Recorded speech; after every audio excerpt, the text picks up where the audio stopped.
Hi. Who usually finds my work and finds it valuable is that there's a category of people that um, have been searching, and their search is getting fairly desperate. And I believe that if they're willing to put up with me for a weekend, for 3 days, Friday, all evening Friday, Saturday, all day Sunday, and then the Tuesday night follow-up, they must be pretty desperate. A lot of them have been searching for years, don't know what they're searching for, but they are willing to take a chance, an investment on what I do to see if what I know and if I can impart with them on how to assist them in changing and living their lives.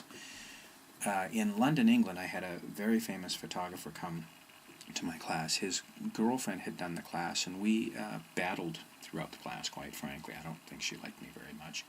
But a few weeks later, he came and he said he was going to do my class, and I asked him what could motivate him, and he said one of the things was his girlfriend was so different. She was so much more there was so much ease in her system. She was so much easier to deal with. And secondly, the man was in his 70s. He said, my issue is time.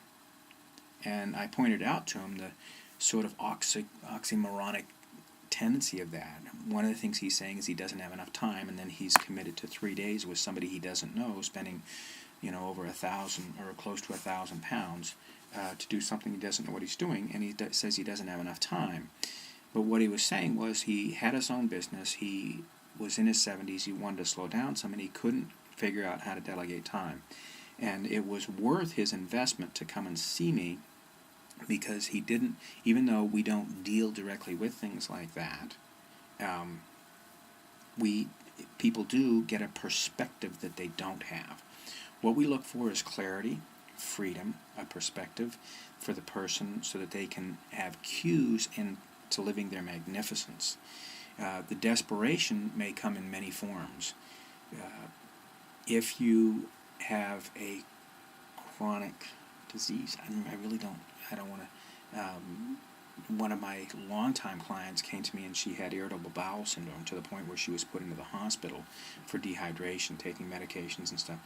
And most, maybe all of her symptoms cleared up in a weekend. And it wasn't anything, we didn't address it. We didn't do kinesiology, we didn't do chiropractic. We looked at her happiness and looked at the conflict in her life and looked at what was keeping her from living her dream.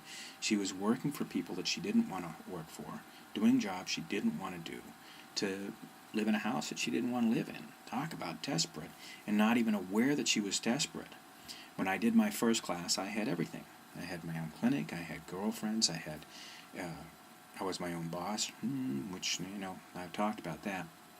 But at any rate, there was a certain desperation in my system because I knew that life could be lived differently. I knew that I could be happier. I knew that there was a greater perfection that I couldn't see. And therefore, when I get people, it's usually end of the road. They've done a lot of other things. They're thinking, I'll bet you this isn't going to work either. But they're willing to take a chance to look at a totally new, different technology on the way they live their lives. Now, one of the things I know, I can't motivate people, because if I motivate them, oftentimes I'm motivating them to do something that they don't want to do. They've talked themselves into doing certain things a certain way, and then they say, well, okay, if we can motivate it, my God, then we'll, so every day in every way I'm getting better and better and healthier and everything, happier. God, that's tiring. Trying to motivate you to do something that you don't want to do, that you're doing for purposes that are deluding you, isn't going to make your life any more fun. As Robert Kiyosaki says, if you find yourself digging a ditch and you don't really want to dig a ditch, at least stop digging a ditch.